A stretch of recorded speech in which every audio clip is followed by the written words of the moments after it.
still unceded territory of the Coast Salish people. This is the shared territory of the Songhees and the Esquimalt Nation. Over the past year, there's been a number of changes in that around recognizing this territory. And over the past year, there was some kind of a settlement in that because historically this green piece of grass that's now fenced off was the only piece of territory left over from the Songhees people, so the government still owes the Songhees people for the last 15 years, maybe even longer, for the building that the legislature sits on. And so meanwhile, you know, they're reaping the benefits in that for occupying the house, and in the process we have thousands of homeless people who could use this space. But this is the first time historically that Victoria has the privilege to start off the marathon. There's an actual international marathon going on right across this country today. And the marathon is talking about the homeless people. And so we've now joined up with New Jersey and Washington State. We've joined up with a number of other states throughout the U.S. and Canada. It starts in Montreal. It starts in Montreal in about another hour.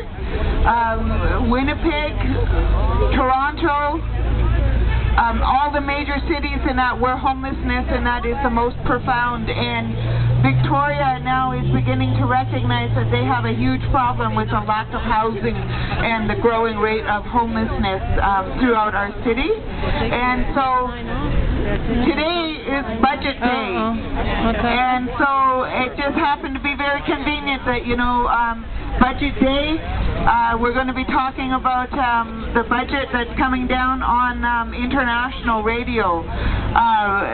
CFAX radio and all those people are going to be reporting from here, but they're not definitely going to be coming out and talking to you and me. For the NDP, and Raj, just say your name. Shahan is the mental health critic. Without further ado, I'll hand you over, ladies first.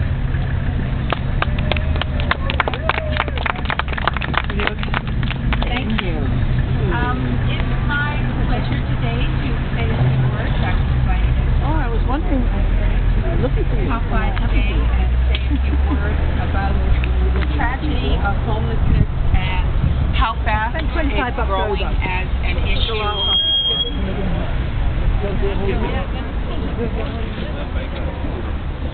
Hey, come on. How fast it's growing as an issue in British Columbia. It's very quickly come to the top of the agenda. When the Vancouver Sun did a poll recently, it was ahead of healthcare as an issue that concerned most people that they talk to. So it's a growing issue with a growing number of people that are concerned, and I certainly, as the housing and homelessness critic, have received much more correspondence and many more phone calls. Every month the numbers are growing, and today we're watching the budget speech. I know we all are, and I know that's why you're all here today, because you're anxious to see what the government, what kind of plans the government has for homelessness and housing, affordable housing in British Columbia.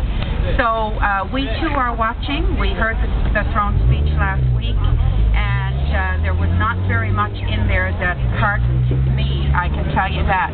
So I'm hoping that between last Tuesday and this Tuesday, our government, the Liberal government, has seen fit to put something in there that will cause all of us here today. Last Tuesday and this Tuesday, our government, the Liberal government, has seen fit to put something in there that will...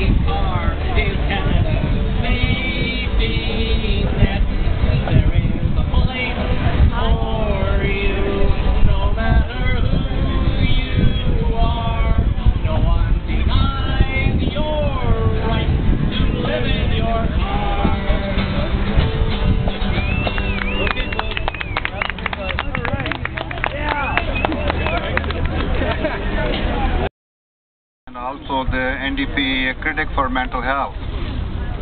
You know, it's a shame that in a province like British Columbia, when we're talking about surplus budget, you know, it's a budget day. I hope in that big surplus they're talking about there would be some money for homelessness. You know, we are talking about booming economy, but at the same time homelessness has doubled in this province. It's a shame, it's a real shame. You know, we need to have something for people who are citizens, who are living here, who are working hard, who are poor, who have nothing else to go hang on to. So we are working with you. We are working hard to make sure that your issues are raised in the legislature. We hope there would be something in the budget today.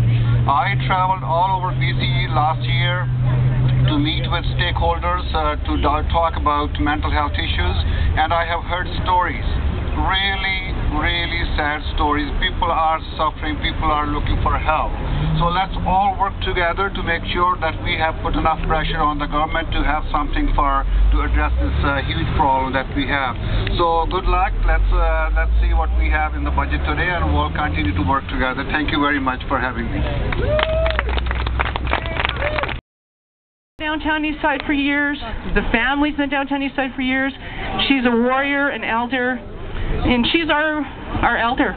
And maybe after Carol's done, we can just have a moment of just thinking about however in our own way we would send healing energy for Harriet in that Vancouver hospital. Thanks, Carol. I think that it's very important that we pay attention to what has happened to both of these elder women. Betty was just again sentenced to 9 months in jail. This woman has spent almost 3 years in jail for having the audacity to protest what she sees as very strong environmental issues. At the age of 81, sitting in Surrey pre-trial, which she said is the worst place she has ever been in, and has some of the harshest and cruelest practices that go on trial, which she said is the worst place she has ever been in, and has some of the harshest and cruelest